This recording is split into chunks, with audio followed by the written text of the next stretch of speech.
Hello दोस्तों, मैं रवि रंजन मेहता आप सभी का स्वागत है एजुकेशन टीचिंग चैनल पर। मैं आज लेकर आया हूँ 12th का फिजिक्स, जो फर्स्ट इलेक्ट्रोस्टैटिक के फर्स्ट पार्ट में आता है, विद्युत आवेश तथा क्षेत्रफल। इसका ये सेकेंड लेक्चर है। इसका फर्स्ट लेक्चर आप लोग को मैंने दे चुका हूँ, तो आप लोग यूट्यूब पर जाकर आप लोग प्ले लिस्ट में जाकर देख सकते हो। ये हिंदी मीडियम में पढ़ाई है। ये तो वन शॉट ही लिखा हुआ है, लेकिन एक वीडियो में पूरी कंप्लीट नहीं होगी। कम से कम 10 घंटा का लेक्चर, तो 5-6-7 दिन में मैं पूरी ये कंप्लीट कर दूंगा। तो आप लोग लास्ट तक बने रहेंगे। आपको कोई भी समस्या आती है तो आप लोग कमेंट में हमें ज़रूर बताएं। आज के मोटिवेशन कहते हैं अगर ज़िंदगी मिली है तो कुछ करके भी दिखाएंगे। क्या हुआ अगर वक्त ख़राब है, उसे भी बदल कर दिखाएं। अगर आपको ज़िंदगी मिली है तो आप अपने ज़िंदगी में कुछ करके दिखाइए। अगर आपको लगता है कि ये मेरा वक्त ख़राब है, मैं कुछ नहीं कर सकता, तो आप उसी वक्त को बदल कर दिखाइए कि नहीं, मेरे पास ख़राब समय था, आज लो अच्छा समय आ गया। तो आप लोग अपने ज़िंदगी में वक्त ख़राब होए तो उससे लड़कर अच्छी ज़िंदगी को बदलिए। अगर आप इस चैनल को सब्सक्राइब नहीं किए तो सब्सक्राइब करें। आपको थोड़ी सी भी मेहनत लगती है तो आप लोग शेयर, कमेंट और अपने दोस्तों में शेयर करें। ये चैनल 2 दिन अभी हुआ है बना हुआ, आप लोग इसे सपोर्ट करें। हम लोग इसके पहले हम लोग कूलम्ब्स लॉ तक पढ़ चुके थे। कूलम्ब्स लॉ हमें कहता है F बराबर आया था 1/4 पाई एप्सिलॉन 0 गुना के Q1 Q2 बटा R², या इसका दूसरा फार्मूला Q1 गुना Q2 बटा R² ड्रा होके आया। उसके बाद जो है हमारा कंसेप्ट है, कहता है बलों के अध्यारोपण का सिद्धांत। तो इसमें क्या कहता है? इसमें कहता है इस नियम के अनुसार किसी बिंदु आवेश पर अन्य सभी आवेशों के कारण लगने वाला परिणामी बल उस बिंदु आवेश पर प्रत्येक आवेश द्वारा लगाए गए सभी बलों का सदिश योग होता है। या इसका हम लोग दूसरा भी लिख सकते हैं। इस नियम के अनुसार कोई भी बिंदु आवेश पर बहुत सारे मौजूद दूसरे बिंदु आवेश के कारण लगने वाले कुल अलग अलग आवेश के द्वारा उत्पन्न बलों का सदिश योग के बराबर होता है। जैसे हम लोग लिख सकते F बराबर F12 plus F13 plus F14 dot F1n। नीचे जैसे देखते, अतः F1 बराबर होगा F12 F13 डॉट F1n। उसके बाद माना कि किसी निकाय में n आवेश Q1 Q2 Q3, फिगर में जैसा कि देखेंगे Q1 Q2 Q3 dot Qn उपस्थित हैं, तथा जैसा कि आप लोग देख सकते हैं Q1 Q2 यहाँ पर Q1 Q2 Q3 dot Qn आवेश है, और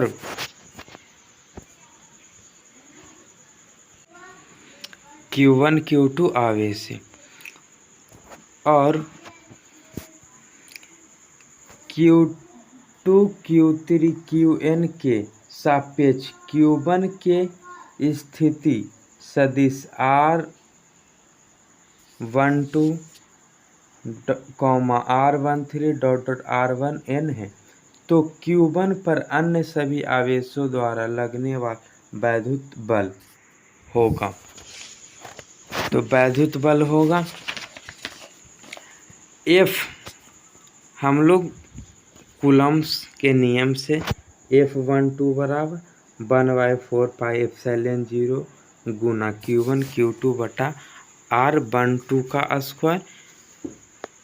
उसके बाद A13, तो यहाँ पर 1/4πε0 गुना Q1 Q3 बटा R स्क्वायर R13 का स्क्वायर। इसी प्रकार सिमिलरली बोल सकते हैं, इसी प्रकार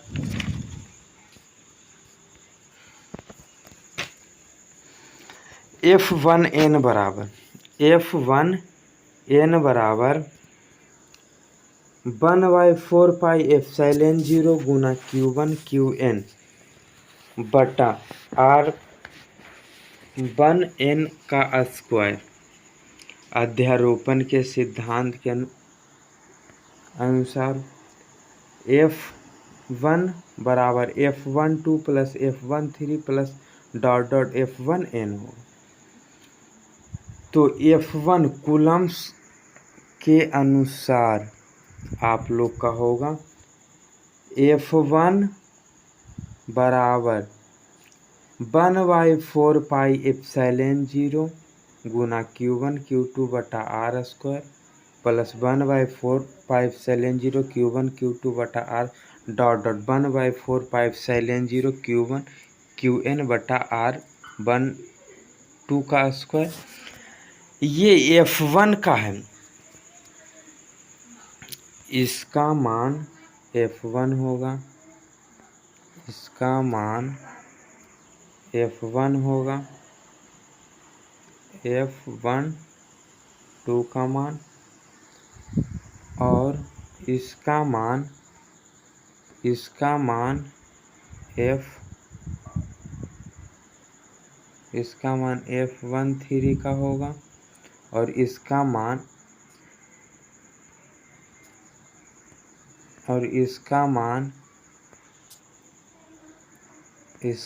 होगा F1n का।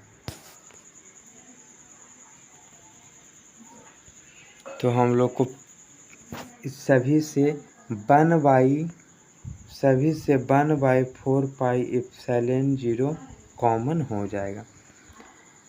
जब 1/4πε कॉमन हो जाएगा तो F1 बराबर डायरेक्ट हम लोग का फॉर्मूला डला होके आएगा Q1, और Q1 भी सबसे कॉमन हो जाएगा। सॉरी, यहाँ पर आप लोग देख सकते हैं, इसमें भी Q1,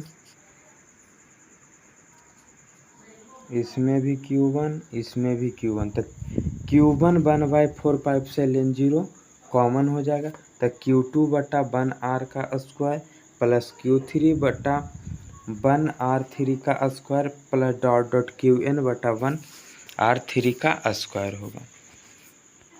उस विद्युत बल रेखाएं इंग्लिश में बोले तो इलेक्ट्रिक लाइन्स ऑफ फोर्स या इलेक्ट्रिक फील्ड लाइन, या इसका दूसरा हिंदी होगा इलेक्ट्रिक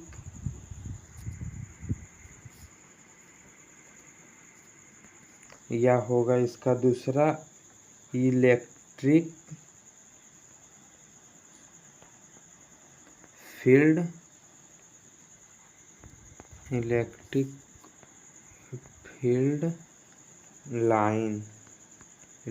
फील्ड लाइन्स होगा।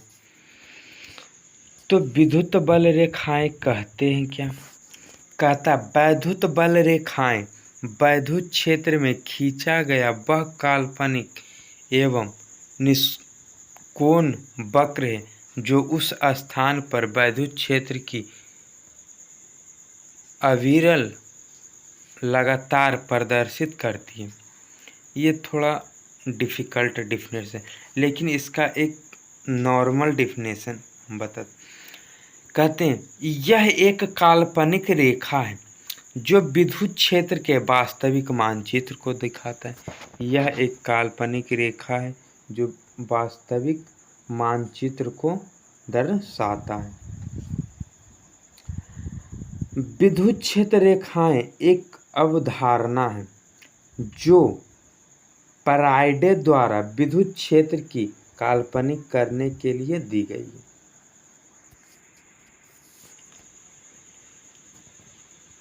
जैसे यहाँ पर देख सकते हैं धनात्मक की वैद्युत बल पॉजिटिव से निकलने वाली बल रेखाएं वैद्युत बल रेखा और नेगेटिव से ऋणात्मक से निकलने वाली बल रेखाएं और धनात्मक और ऋणात्मक से निकलने वाली बल रेखाएं पॉजिटिव से निकलकर नेगेटिव में जाती है। उसके बाद वैद्युत बल रेखाएं का गुण, वैद्युत बल रेखाएं का गुण क्या कहते हैं? वैद्युत बल रेखाएं धनावेश से निकलकर वक्र बनाती है, ऋणात्मक में जाकर समाप्त हो जाती, यानी वैद्युत बल रेखाएं धनात्मक से निकलकर ऋणात्मक में जाती हैं कर समाप्त। और दूसरा, दो वैद्युत बल रेखाएं कभी भी एक दूसरे को नहीं काटती। ये काटेगी तो काटन बिंदु पर दो स्पर्श रेखाएं होगी, अर्थात वैद्युत बल दो दिशाएं में हो जाएगी, जो असंभव है।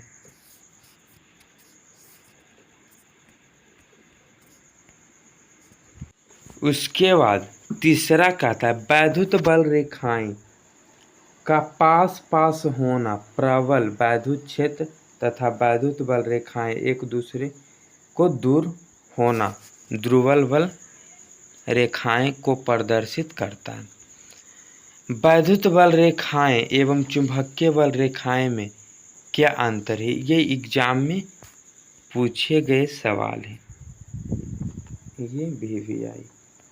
तो कहते हैं वैद्युत बल रेखाएं आवेश से निकलकर वक्र बनाती हुई पर जाकर समाप्त हो जाती। इस प्रकार वैद्युत बल रेखाएं बंद वक्र नहीं बनाती। कहते हैं वैद्युत बल रेखाएं धनात्मक से निकलकर वक्र बनाती जाकर समाप्त हो जाती। इसी प्रकार वैद्युत बल रेखाएं वक्र नहीं बनाती। यानी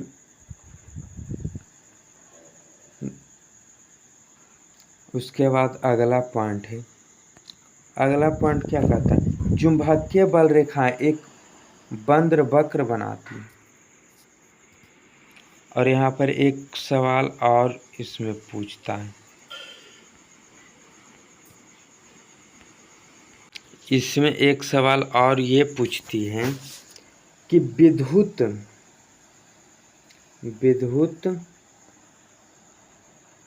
क्षेत्र रेखाएं विद्युत क्षेत्र रेखाएं पर खींची गई स्पर्श रेखा या विद्युत क्षेत्र रेखाएं एक दूसरे को कभी प्रतिच्छेद नहीं करती। सबसे आसान, आप लोग इसका आंसर कमेंट में बताइएगा। विद्युत क्षेत्र रेखाएं एक दूसरे को कभी प्रतिच्छेद नहीं करता है, क्यों? इसका आंसर आप लोग कल बताइएगा या कमेंट में आंसर दीजिएगा। फिर से क्वेश्चन सुनिएगा। विद्युत क्षेत्र रेखाएं एक दूसरे को कभी प्रतिच्छेद नहीं करता है। इंग्लिश में बोले तो electric field line can never cross to each other. Hindi में फिर से सुनिएगा क्योंकि मैं कल इसका आंसर कमेंट में चाहूँ। विद्युत क्षेत्र रेखाएं एक दूसरे को कभी प्रतिच्छेद नहीं करता है। विद्युत क्षेत्र रेखाएं एक दूसरे को कभी प्रतिच्छेद नहीं करता है। उसके बाद एक छोटा सा कंसेप्ट कहते हैं टेस्टिंग चार्ज, यानी परीक्षण आवेश कहते हैं किसे। तो प्रेक्षण आवेश बहुत ही छोटा आवेश जो स्थान पर वैद्युत क्षेत्र को प्रभावित ना करें, परीक्षण आवेश कहलाता। बहुत ही छोटा आवेश जो स्थान पर वैद्युत क्षेत्र को प्रभावित ना, यानी इतना छोटा सा आवेश है जो उसके वैद्युत क्षेत्र को प्रभावित नहीं करता, उसी को कहते हैं परीक्षण आवेश, यानी टेस्टिंग चार्ज।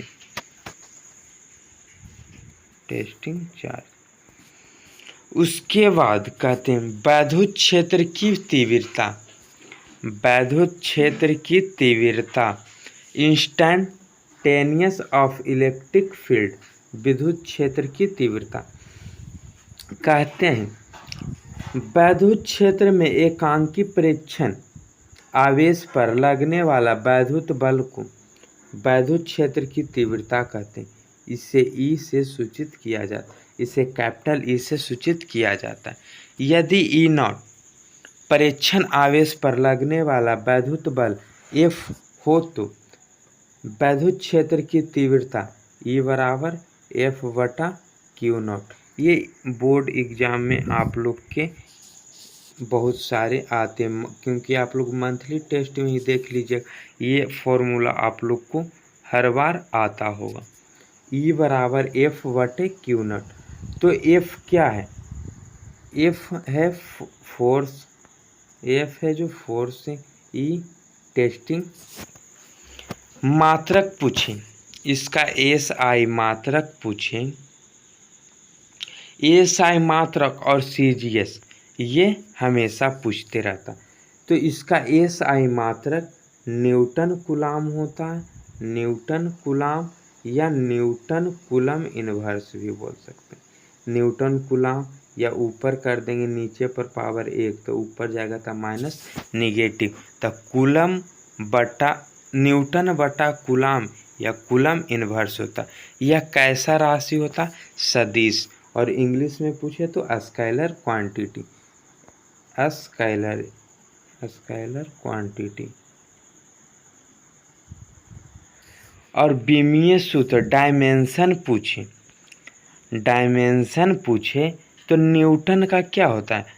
न्यूटन का जैसा कि आप लोग देख सकते हैं, न्यूटन का होता है mL/T पर पावर 2 और कूलम के AT या IT, तो हम लोग AT मान लेते हैं।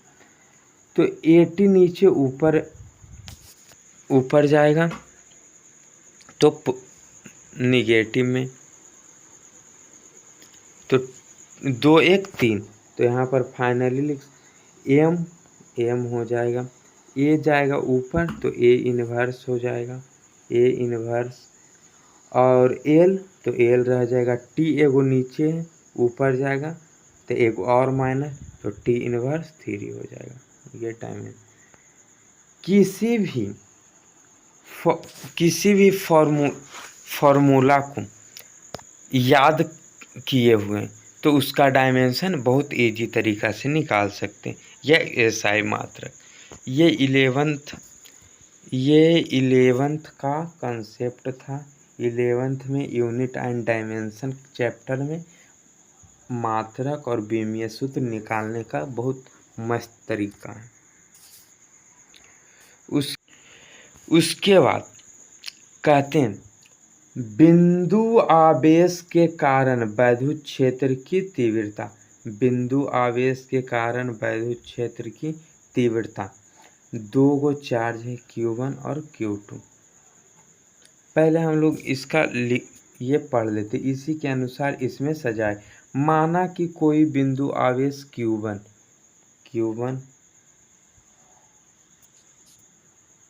ए से प्रवैद्युत माध्यम में स्थित है, जिसका प्रवैद्युतांक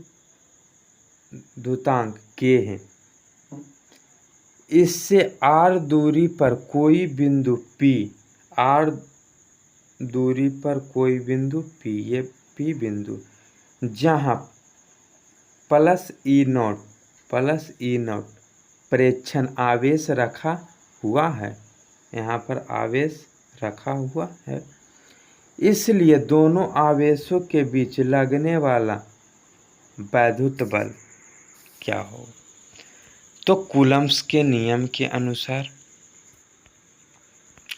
कूलम का नियम क्या कहता है? F बराबर 1/4πε0 गुना Q1 Q2 बटा R²। तो यहाँ पर K था तो यहाँ पर भी K लिख देंगे। F बराबर 1/4πε0 Q1 Q2 बटा R², लेकिन वहाँ पर एक कांस्टेंट K दिया हुआ था तो यहाँ पर K रखेंगे। उसके बाद F बराबर 1/4πε0 गुना K इंटू Q1 Q2 बटा R²। लेकिन इसी का दूसरा लिखा हुआ है, यानी कि E0, ये E0 है, इसे इधर ले आया गया, गुना इधर गुना में है तो इधर आ जाएगा। तो F बटा Q0 बराबर 1/4πε0 Q1 बटा R²। लेकिन F बराबर Q0 इंटू E होता है, तो E बराबर आ गया आप इसे वैद्युत क्षेत्र की तीव्रता से, इसीलिए E बराबर 1/4πε0 इंटू K Q1 बटा R²। ये आपका फॉर्मूला ड्रा होके आ गया वैद्युत क्षेत्र। उसके बाद इसमें वायु अथवा निर्वात के लिए K बराबर 1 होता है। E बराबर 1/4πε0 Q1 Q2 गुना Q1 Q2 1/4πε0 इंटू Q बटा R², और E का मान हो जाएगा 9 × 10⁻⁹ Q बटा R²। क्योंकि ये कूलम कांस्टेंट आ गया, इसका मान, इसको हम लोग K भी बोल सकते हैं, कूलम कांस्टेंट। तो इसका मान होता है 9 × 10⁻⁹, तो 9 × 10⁻⁹ इंटू Q1 बटा R²। उसके बाद जो है इलेक्ट्रिक डायपोल है। इलेक्ट्रिक डायपोल क्या कहता है? विद्युत द्विध्रुव। इलेक्ट्रिक डायपोल को हिंदी में कहते हैं विद्युत द्विध्रुव। यदि दो बराबर तथा विपरीत आवेश एक दूसरे से अल्प दूरी पर स्थित हो तो इस संरचना को वैद्युत द्विध्रुव कहते हैं। दो बराबर तथा विपरीत आवेश, दो बराबर A और B, विपरीत आवेश, एक देने माइनस तो एक देने प्लस, कोई निश्चित दूरी पर स्थित है तो इसी को हम लोग कहते हैं वैद्युत द्विध्रुव, यानी इलेक्ट्रिक डायपोल। जैसे HCl एग्जाम्पल में हम लोग देख सकते हैं, HCl, H2O, NH3 etc। उसके बाद वैद्युत द्विध्रुव आघूर्ण, electric dipole moment. Electric dipole moment क्या किसे कहते हैं? तो वैद्युत द्विध्रुव में किसी एक आवेश का परिमाण दोनों आवेशों के बीच के दूरी के गुणनफल का वैद्युत द्विध्रुव आघूर्ण कहला, यानी दोनों के बीच के ऐसे बीच द्वारा सूचित किया जाता है या दर्शाया जाता है। तो विद्युत द्विध्रुव आघूर्ण किसे कहते? वैसा द्विध्रुव या वैद्युत द्विध्रुव में किसी एक आवेश का परिमाण यानी इसका मान तथा दोनों आवेशों के बीच के दूरी के गुणनफल हो।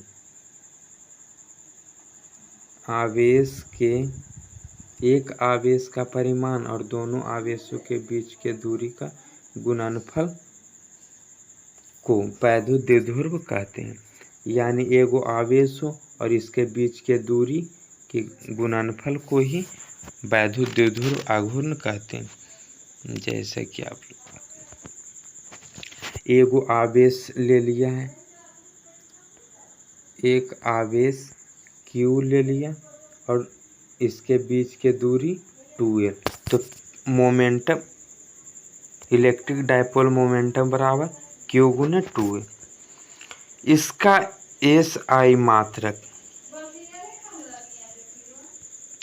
इसका SI मात्रक होता है कूलम न्यूटन। इसका SI मात्रक कूलम मीटर होता है, कूलम मीटर। और डायमेंशन पूछे तो कूलम का AT होगा और मीटर का L, तो ATL या LTA कुछ भी लिख। राशि कैसा, स्केलर क्वांटिटी, सदिश राशि।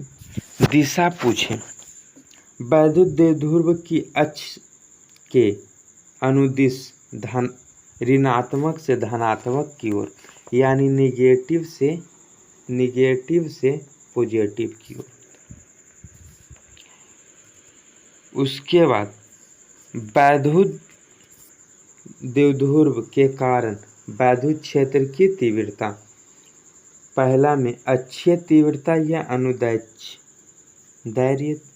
स्थिति, निरक्षीय स्थिति या अनुप्रस्थ स्थिति, और ए में तो पहला का हम लोग डिटेल जानते हैं। ये अक्षीय स्थिति या अनुदैर्ध्य स्थिति को हम लोग डिफाइन करते हैं, यहाँ डिफाइन करते हैं।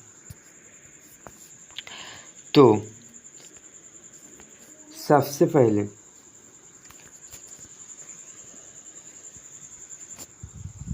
डिफाइन करने से पहले हम लोग इसका बारे में लिखते हैं। अक्षीय स्थिति या द्विध्रुव अनुदैर्ध्य स्थिति, जैसे में यहाँ पर लिखते हैं, माना कि एक वैद्युत द्विध्रुव AB, ए से प्रवैद्युत माध्यम, यहाँ पर देख सकते AB, माना कि एक वैद्युत द्विध्रुव AB एक ऐसा प्रवैद्युत माध्यम, AB प्रवैद्युत माध्यम स्थिति है जिसका प्रवैद्युतांक K है।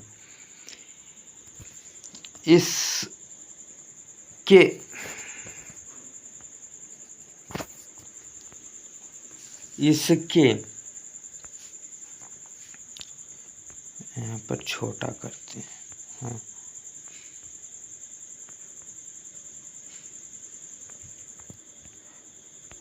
अब माना कि एक वैद्युत द्विध्रुव AB है, A और B एक वैद्युत द्विध्रुव है जिसका प्रवैद्युतांक K है। इसके मध्य बिंदु O से, इसके मध्य बिंदु मिड पॉइंट O से R दूरी पर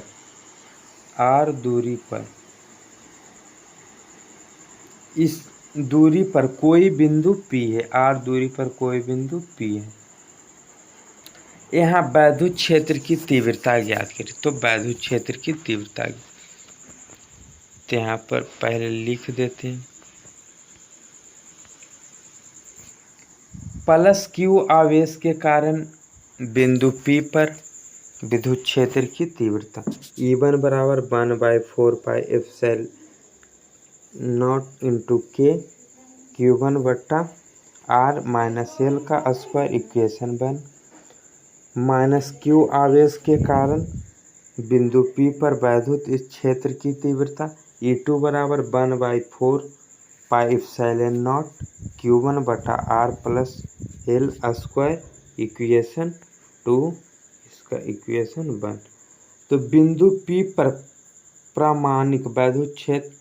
परिमाणिक वैद्युत क्षेत्र की तीव्रता E1 बड़ा है E2 से, तो E बराबर E1 माइनस E2, बड़ा में से ही छोटा घटाएं तो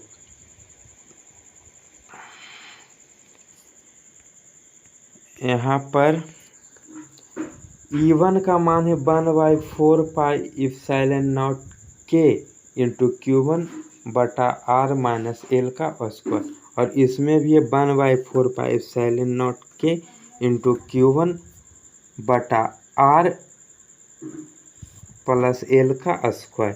तो ये दोनों से कॉमन क्या हो, 1/4πε0 K और यहाँ पर Q और यहाँ पे Q, तो यहाँ पर कॉमन हो जाएगा Q बटा 4πε0 K इंटू घेर देंगे तो 1/R प्लस L का स्क्वायर और 1 प्लस R प्लस L का स्क्वायर। तो ये दोनों का एलसीएम ले लेंगे। एलसीएम ले लेने के बाद नीचे वाले दोनों को गुना कर देते हैं, जो इससे भागा दे के जो बचेगा उसे ऊपर लिख देते हैं। उसके बाद के की Q बटा 4πε के, तो एलसीएम सॉल्व कर देंगे तो Q R square plus L square plus 2L और ये प्लस वाला माइनस, तो ये प्लस माइनस यहाँ पर कैंसिल आउट हो जाए, R square minus R square, ये माइनस में ये प्लस में, और ये प्लस में ये माइनस में, और ये माइनस माइनस प्लस, तो हो जाएगा 4RL बटा R square minus L square पर पावर स्क्वायर।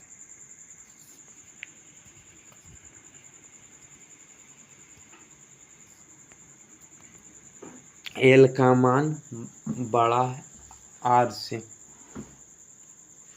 R बड़ा है L से, तो L स्क्वायर का न मानते हैं। E बराबर Q बटा 4πε0 K बटा इंटू 4RL बटा R स्क्वायर माइनस 0 का स्क्वायर, तो यहाँ पर स्क्वायर स्क्वायर यानी हो जाएगा Q बटा 4πε0 K इंटू RL। लेकिन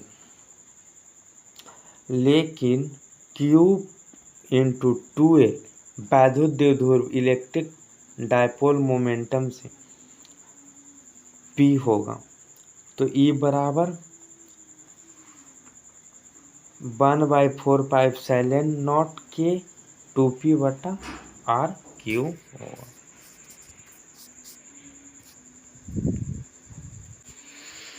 आई होप आप लोग को वीडियो पसंद आई हो। अगर आपको ये वीडियो थोड़ी सी भी पसंद आई हो तो आप लोग इस चैनल को सपोर्ट करें। इस चैनल पर न्यू है तो चैनल को सब्सक्राइब करें। चैनल को सब्सक्राइब करो पहले, हाँ जल्दी करो, मुझे पता है कि आप लोग नहीं करते, वीडियो देखते हो लेकिन सब्सक्राइब नहीं करते। लाल कलर का बटन नहीं से दबाओ, जल्दी दबाओ, जल्दी दबाओ, फिर मैं शुरू करूँ। दबा दो जल्दी, दबा दिया, घंटी भी दबा देना। अपने दोस्तों में शेयर करें और जितना हो सके आप इस चैनल को आगे ज़रूर बढ़ाएं,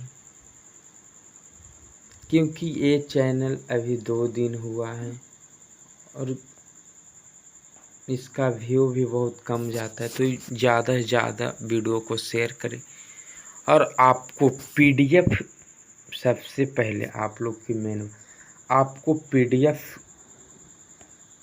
की ज़रूरत है, तो आप लोग जो है PDF के लिए 1-2 दिन समय दीजिए। 1-2 दिन में है मेरा टेलीग्राम चैनल बन के आ जाएगा, एजुकेशन टीचिंग के नाम से, तो आप लोग उस पर ज्वाइन हो जाइएगा। जितना भी नोट्स रहेगा सभी उसी पर चला जाएगा, तो 1-2 दिन में मेरा जो है टेलीग्राम चैनल बन जाएगा। ठीक है, मिलते हैं अगले नेक्स्ट वीडियो में। मन से पूरे ध्यान से इतना कंसेप्ट रट लीजिए। आपके बोर्ड एग्ज़ाम में जो मैं VVI लगाता हूँ बस उसे ही रट ली, आपका एग्ज़ाम बहुत मज़े में जाएगा।